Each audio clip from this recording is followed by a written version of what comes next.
اللهم صل على محمد النبي الأمي وعلى آل محمد كما صليت على إبراهيم وعلى آل إبراهيم وبارك على محمد النبي الأمي وعلى آل محمد كما باركت على إبراهيم وعلى آل إبراهيم إنك حميد مجيد۔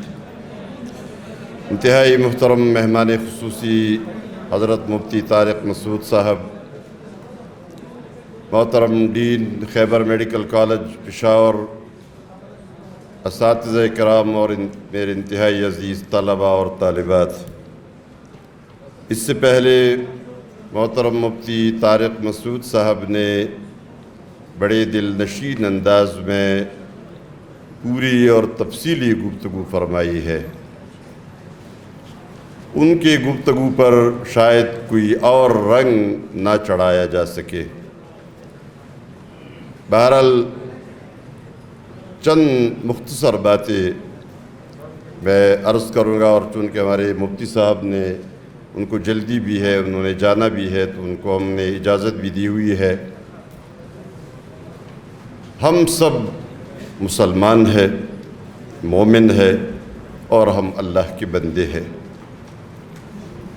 اور ہمارا دین اسلام دین فطرت ہے۔ دین فطرت کا مطلب یہ ہے کہ دین اسلام کے جتنے قوانین ہیں وہ ہماری فطرت کے مطابق ہے۔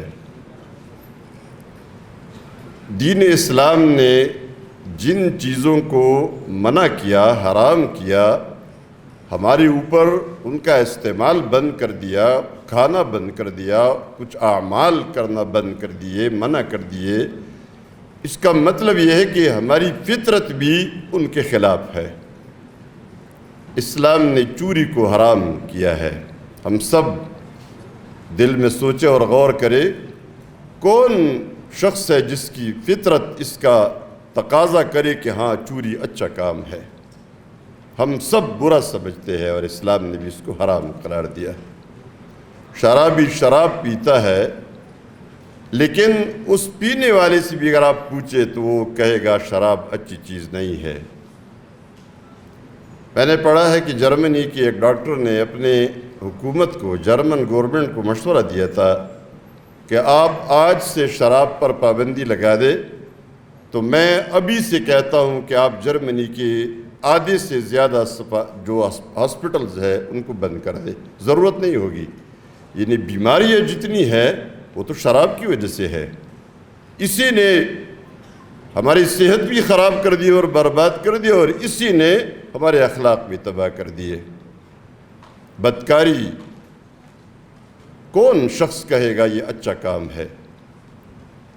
اسلام نے بھی اس کو حرام کیا ہے۔ وہ جو قرآن نے بتایا، فطرت اللہ التی فطر الناس علیہا لا تبدیل لخلق اللہ، اسی دین فطرت کو اختیار کرو جس پر اللہ نے تمام انسانوں کو پیدا کیا ہے۔ یعنی یہ جو ہمارا دین ہے، قرآن و سنت ہے۔ ہمیں آج کل کہا جا رہا ہے، بڑی معصومیت کے ساتھ کہا جا رہا ہے کہ 1400 سال پہلے کا نازل ہونے والا، یعنی قرآن و سنت کا نظام، قرآن اور حدیث 1400 سال پہلے۔ ہم کہتے ہیں بھئی 1400 سال پہلے نہیں، اس وقت سے یہ نظام شروع ہے جب سے بنی نوع انسان کی ابتدا ہوئی ہے دنیا میں۔ آپ 1400 سال نہ کہیں، آپ یہ کہیں آدم علیہ السلام کو جب سے یہاں اس دنیا میں بھیجا گیا تو دین اسلام دیا گیا تھا۔ اور انسان کی ترقی، انسان نے جتنا دنیا میں پرواز کیا ہے، اور کہتے ہیں انسان نے ترقی کی ہے، تو ترقی کی طرف مفتی صاحب نے اشارہ بھی کیا، بلکہ وضاحت فرمائی، لیکن ذرا مزید اس کی میں وضاحت آپ کے سامنے کروں کہ انسان نے ترقی جو کی ہے وہ اسی انسان نے کی ہے۔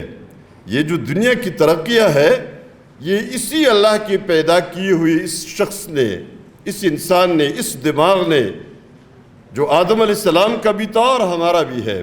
انسان اسی طرح کا انسان ہے۔ اس نے کمپیوٹر بنائے، اس نے مشینیں بنائی، اس نے سڑکیں بنائی، اس نے بلڈنگز بنائے، دنیا کا نقشہ بدل گیا، دنیا نے ترقی کی۔ جو چاند پر انسان گیا وہ بھی یہی انسان گیا تھا، اب یہی جا رہا ہے ابھی۔ اب پتہ چلا کہ انسان وہی انسان، اس انسان کی مشینری کو چلانے کے لیے جو نظام اس وقت بھیجا گیا تھا دین اسلام، وہ آج بھی ہے، اس لیے کہ انسان وہی ہے۔ انسان اگر ہمیں کہتے ہیں جو آپ کا نصابی تعلیم ہے اس میں تبدیلی کرو، ہم کہتے ہیں ہم تبدیلی تب کریں گے جب یہ انسان بدل جائے گا۔ اب اگر کوئی یہ کہے کہ نیا انسان آ گیا ہے، انسان نے ترقی کی ہے اور انسان بغیر شادی کے بچے پیدا کر سکتا ہے، اب کی ترقی ہوئی ہے تو کتاب النکاح کو ختم کر دو، یہاں سے کتاب الطلاق بھی ختم ہو جائے گا، اور ایسا انسان آ گیا ہے جو باتھ روم میں نہیں جاتا، ترقی ہوئی ہے۔ اب ظاہر بات ہے پھر کتاب الطہارت، یہ وضو اور غسل کے بہت سارے احکام بدلنے پڑیں گے، لیکن اس انسان نے اس طرح کوئی ترقی نہیں کی ہے۔ یہ وہی انسان ہے جس کو اللہ نے پیدا فرمایا تھا اور اسی انسان کے لیے اس دین اسلام کو بھیجا تھا، یہی اس کی فطرت کے مطابق ہے، اس کے اندر اس انسان پر کوئی پابندیاں نہیں ہیں۔ میں نے آپ کو معلوم ہوگا یہ جو لوگ نو ریلیجن کی طرف گئے ہیں، یہ جو مغرب میں آج کل ہے نا، برطانیہ میں مردم شماری ہوئی ہے اور 40% لوگوں نے، نوجوان لڑکوں اور لڑکیوں نے لکھا کہ مذہب کے خانے میں کہ نو ریلیجن۔ ہم بھی اسی طرف ہمارے نوجوان جانے لگے، ہماری جہالت کی وجہ سے اور ناسمجھی کی وجہ سے۔ وہاں تو یورپ میں تو اسی وجہ سے لوگ ادھر گئے کہ انہوں نے دیکھا کہ پوپ نے اور ان کے چرچ نے اور کلیسا نے ان پر پابندیاں لگائی، اور ایسی پابندیاں لگائی کہ جس کی وجہ سے وہ تنگ ہو گئے، وہ پریشان ہو گئے، اور انہوں نے کہا نہیں، ہم مذہب کو کیوں مانیں، ریلیجن کیوں ضروری ہے، ہم اللہ کو کیوں مانیں۔ یہ نعرہ انہوں نے لگایا، اور اس لیے کہ انہوں نے پابندیاں لگائی، بھائی تمہاری مسجد کے علاوہ، یعنی عبادت خانے کے علاوہ، چرچ کے علاوہ اور کلیسا کے علاوہ باقی جتنے سرگرمیاں ہیں وہ ناجائز ہے، آپ کی تعلیم ناجائز ہے، آپ کی شادی کرنا ناجائز ہے، آپ کی ترقی کاروبار کرنا ناجائز ہے، آپ جو سائنسی ترقی اور میڈیکل سائنس میں ترقی اور انجینئرنگ میں ترقی اور یہ ساری چیزیں غلط ہے۔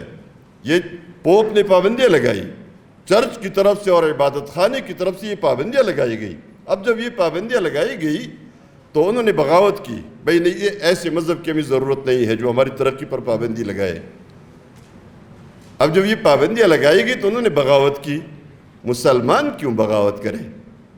مسلمان کے پاس وہ تمام آزادیاں موجود ہے۔ اللہ تبارک و تعالیٰ نے فرمایا وَمَا جَعَلَ عَلَيْكُمْ فِي الدِّينِ مِنْ حَرَجٍ، اللہ نے اپنے دین کے بارے میں تم پر کوئی تنگی نہیں رکھی، تمہاری تعلیم پر کوئی پابندی نہیں ہے، نہ مرد کی تعلیم پر پابندی ہے، نہ عورت کی تعلیم پر پابندی ہے۔ اس کے لیے شرائط، اس کے لیے طریقے، اصول، ضوابط وہ اپنی جگہ پر، لیکن کوئی پابندی نہیں ہے۔ مرد جتنا آگے جا سکتا ہے، عورت جتنی آگے جا سکتی ہے، اس پر کوئی پابندی نہیں ہے۔ آپ کاروبار میں ترقی کرتے ہیں، آپ پیسے کماتے ہیں، اللہ نے آپ پر زکوٰۃ اس لیے فرض کیا ہے کہ آپ پیسے کمائے، آپ مال کمائے، آپ مال جمع کرے، آپ کی ضرورت سے زیادہ آپ کے پاس موجود ہے، مال خرچ کرنے کی طریقے بتائے، اس لیے کہ آپ کے پاس مال ہوگا۔ حج فرض کیا ان لوگوں پر جو لوگ ضرورت سے زیادہ مال رکھتے ہیں، اس سے آزادی ہے، مال کمانا، مال جمع کرنا، تجارت میں ترقی کرنا، یہ سب آپ کے لیے آزادی ہے، آپ کو اجازت ہے۔ آپ یہاں سے زمین سے لے کر چلے چاند پر چلتے ہیں، ترقی کرتے ہیں، آپ بلڈنگز بناتے ہیں، آپ جتنے بھی مشینیں بناتے ہیں، کہاں ہے اس جو اسلام نے پابندی لگائی ہے؟ آپ اسلام کو چھوڑ کر جب نو ریلیجن لکھتے ہیں، در حقیقت آپ اپنی آزادی پہ قدغن لگاتے ہیں اور آپ اپنے آپ کو غلام بناتے ہیں۔ اور اسی وجہ سے جو لوگ نو ریلیجن کی طرف گئے اور پھر ایتھیزم کی طرف گئے، الحاد کی طرف جانے والے لوگ کہتے ہیں، مجھ سے ایک طالب علم نے پوچھا کہ اب جو کہا جاتا ہے نا کہ جو چیز نظر نہیں آتی، کہاں ہے اللہ؟ کہاں ہے؟ مجھے بتا دو، دلائل کے ساتھ بتا دو کہ اللہ موجود ہے۔ میں نے کہا یہ ساری چیزیں تو دوسری طرف ہے، لیکن مجھے ابھی بھی یاد آیا، اس وقت بھی یہ واقعہ یاد آیا کہ کئی سال گزر گئے ہیں ہندوستان کے ایک اسکول میں، جو ہائی اسکول میں ایک ہندو استاد پڑھا رہا تھا، اور ہندو استاد اپنے کلاس کو 8ویں کلاس کے بچوں کو پڑھا رہا تھا اور ان کو بتا رہا تھا کہ اللہ نہیں ہے۔ اس کے لیے وہ دلائل دے رہا تھا۔ اس نے اپنے جیب سے قلم نکالا اور بتایا، بیٹا بتاؤ یہ کیا ہے؟ تو سب طلبہ نے کہا جی یہ قلم ہے۔ تو کہا یہ کیوں آپ کہتے ہیں کہ قلم ہے؟ اس لیے کہ نظر آ رہا ہے، آپ اس کو دیکھ رہے ہیں کہ یہ قلم ہے۔ کتاب اٹھائی، کاپی اٹھائی، 3 4 5 چیز ایسی اٹھائی، اور لوگوں نے کہا، اسٹوڈنٹس نے کہا سر یہ فلان چیز، یہ کاپی ہے، یہ کتاب ہے۔ آخر میں اس نے کہا، جب پورا گراؤنڈ برابر کیا اس نے اپنے خیال میں، اس نے کہا بیٹا یہ ساری چیزیں جو آپ دیکھ کر حکم لگاتے ہیں یہ فلان چیز ہے، یہ تو اسی لیے تو ہے کہ موجود ہے۔ یہ موجود ہے تو آپ کہتے ہیں یہ فلان چیز ہے۔ یہ چیز نہ ہوتی، اب وہ قلم کو پیچھے کیا، اب دیکھیں یہ قلم آپ نہیں دیکھ رہے تو آپ کہیں گے یہ قلم ہے؟ انہوں نے کہا نہیں۔ تو اس نے کہا یہ جو خدا کا تصور ہے، آپ کو خدا نظر آتا ہے؟ اسٹوڈنٹس نے سب نے کہا نہیں۔ تو نے کہا ہوتا تو نظر آتا نا۔ اسی دوران ایک مسلمان طالب علم، 8ویں جماعت کا طالب علم تھا، وہ کھڑا ہو گیا اور اس نے جو فوراً جواب دیا، بڑا عجیب قسم کا اس نے جواب دیا۔ اس نے کہا میرے ساتھیوں، اپنے ساتھیوں کی طرف متوجہ ہوا استاد کو چھوڑ کے، اس نے کہا آپ سب کو ہمارے ماسٹر صاحب کی عقل نظر آ رہی ہے؟ تو سب نے کہا نہیں۔ اس نے کہا ہوتی تو نظر آتی نا۔ اب آپ دیکھیں، ضروری نہیں ہے کہ جو چیز نہ دیکھی جا سکے وہ موجود بھی نہیں ہے۔ اب اگر ہم سب آپس میں ایک دوسرے سے سوال کریں، کیا ہمیں ایک دوسرے کی عقل نظر آ رہی ہے؟ مجھے اپنی عقل نظر آ رہی ہے۔ میں آپ سے کہوں آپ کے اندر کوئی عقل نہیں ہے، اب بلکہ میں اگر یہ کہوں کہ عقل نامی کوئی چیز نہیں میرے اندر بھی نہیں ہے، میں نہیں مانتا عقل کو، اس لیے کہ مجھے نظر نہیں آتی، کیا اس بات کو کوئی تسلیم کرے گا؟ میں آپ سے کہتا ہوں کہ آپ کے اندر یہ جو آپ کہتے ہیں نا میں زندہ ہوں، تو میرے اندر روح ہے، آپ کی روح کو میں نہیں مانتا، اس لیے کوئی نظر نہیں آتی۔ آج کل تو پوری دنیا میں جو محققین یا ریسرچرز نے اس پہ تحقیق کی ہے، نتیجے پر نہیں پہنچ سکی کہ وہ روح ہے کیا چیز۔ مجھے ذرا دکھائے جو لوگ مر رہے ہیں ان کے اس کی جان نکل رہی ہے، وہ کیا چیز نکل رہی ہے؟ نظر نہیں آتی۔ میں آپ کو نہیں مانتا آپ زندہ انسان ہے۔ تو جب آپ روح کو مانتے ہیں کہ موجود ہے، آپ ڈاکٹر بنیں گے، آپ کے پاس مریض آتا ہے اور وہ کراہ رہا ہوتا ہے کہ میرے پیٹ میں درد ہے، آپ اسے کہے کہ مجھے تو آپ کا درد نظر نہیں آ رہا، کدھر ہے؟ خواب خواب نے شور مچایا ہوا ہے، لیکن وہ درد ہوتا ہے۔ اب آپ دیکھیں یہاں سے یہ جو نظریات پیش کیے گئے کہ یہ پوری دنیا کسی نے نہیں بنائی، اور یہ دنیا جس طرح بھی ہے یہ نیچر کی پیداوار ہے، نیچر نے اس کو پیدا کیا ہے، اور وہ جو دلائل سارے میں تفصیل میں نہیں جانا چاہتا، وہ موقع بھی اس کا نہیں ہے۔ آپ ہمیں بتائیے، ہم تو اللہ کے بارے میں بتاتے ہیں نا، یہ ساری دنیا جو چل رہی ہے، یہ سورج اور چاند اور یہ تارے اور یہ دنیا کا نظام اور یہ سردی اور یہ گرمی، یہ بر وقت ہر چیز کا متواتر ہونا، صحیح طریقے سے ہونا اور کوئی خلل کا نہ آنا، ہم تو دلیل دیتے یہ ہے، آپ اپنی نیچر کی دلیل دے دیں۔ کہاں ہے جس نے پیدا کیا؟ ان اربوں سال پہلے جو کچھ ہوا ہے، آج حضرت ڈارون صاحب اگر وہ کہے تو کیا آپ ادھر کسی اوپر سیارے پر بیٹھے ہوئے تھے اور دیکھ رہے تھے؟ اب تو موجود ہی نہیں تھے۔ اس لیے یہ دین فطرت اختیار کرو، یہ اللہ کا دین ہے، اور اللہ کے وجود کو بھی تسلیم کرو اور اس کی وحدانیت کو بھی تسلیم کرو، تب آپ دنیا کے اندر بھی کامیابی حاصل کریں گے اور آخرت میں بھی کامیابی حاصل کریں گے۔ اور پھر قرآن نے فرمایا، میں نے جو آیت پڑھی ہے کہ لا تبدیل لخلق اللہ، اگر آپ کہتے ہیں نہیں اس کے اندر کسی دوسرے سسٹم کو چلانا ہے، کوئی دوسرا نظام چلانا ہے، پھر آپ نے اس انسان کی تخلیق کو بدلنی ہوگی۔ یہ اللہ نے بنایا اسی دین اسلام کے لیے، اس کا قانون، اس کا مینول یہی ہے۔ آپ اگر کہتے کہ نہیں وہ نہیں ہے، تو پھر اپنے مینول کے لیے جو آپ نے تیار کیا ہے، یہ تو اللہ کا پیدا کردہ انسان، اللہ کا مینول، اگر آپ کہتے ہیں کہ وہ نہیں ہے تو پھر آپ نے اس تخلیق کو بھی بدلنا ہوگا۔ وہ ہمارے یہاں دیر میں ایک لطیفہ ہوا تھا، پرانے زمانے میں لوگ، ہمارے جو نوجوان ہوتے تھے، تعلیم زیادہ وہاں تھی نہیں، اسکول تعلیمی ادارے نہیں ہوتے تھے، تو لوگ جاتے تھے مزدوری کرنے کے لیے پنڈیا اور مارگلہ میں اور یہاں کشمیر میں۔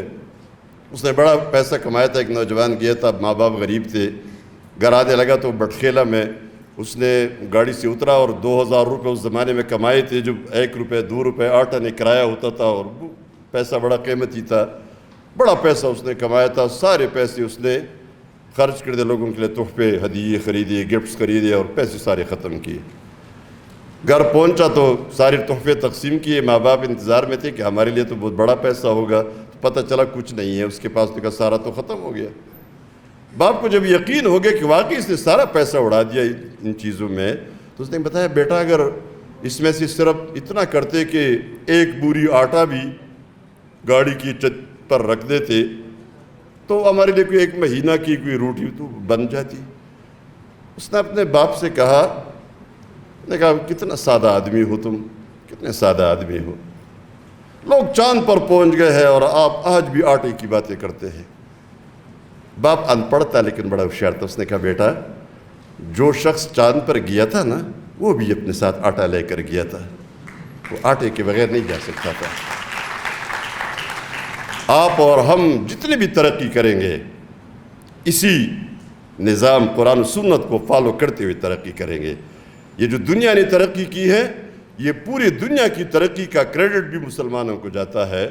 مسلمان جب اندلس میں ریسرچ کر رہے تھے، تحقیق کر رہے تھے، ایجادات کر رہے تھے، یہ میڈیکل سائنس اور یہ انجینئرنگ اور یہ جو کیمسٹری اور فزکس اور جتنی بھی تحقیقات ہوتی رہی، جو میتھڈالوجیز بنتی رہی، اس وقت برطانیہ والے اپنے جسم کی صفائی بھی نہیں جانتے تھے کہ جسم کو صاف کیسے کیا جاتا ہے۔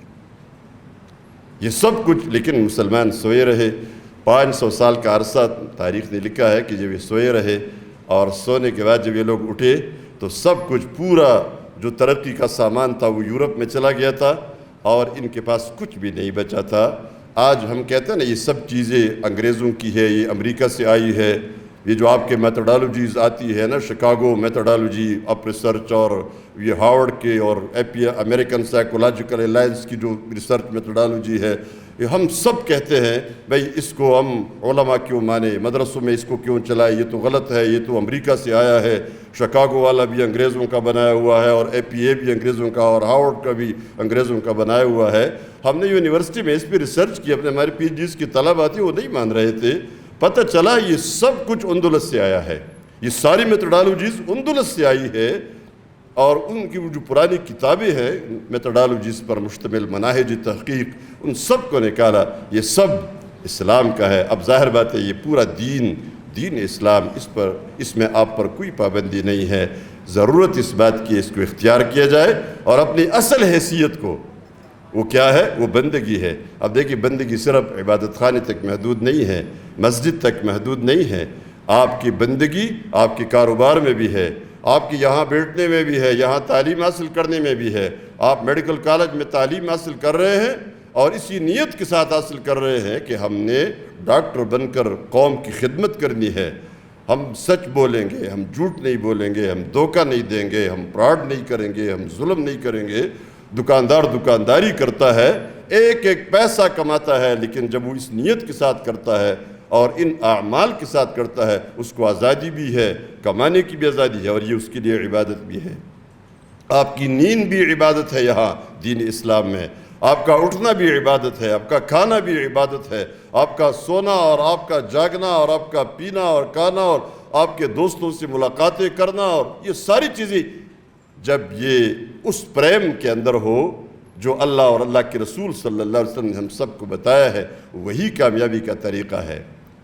جو ہماری دنیا کے امن کا نظام ہے وہ تو اسلام ہے، جس میں آپ پر پابندی ہے ایک دوسرے کا مذاق نہیں اڑائیں گے، آپ پر پابندی ہے کسی کو غلط نام سے نہیں پکاریں گے، آپ پر پابندی ہے کسی کی چغلی نہیں کھائیں گے، آپ پر پابندی ہے کسی کی بے عزتی نہیں کرو گے، آپ پر پابندی ہے کسی کی عیب چینی نہیں کرو گے، دوسروں کی عزت پر حملہ نہیں ہوں گے آپ۔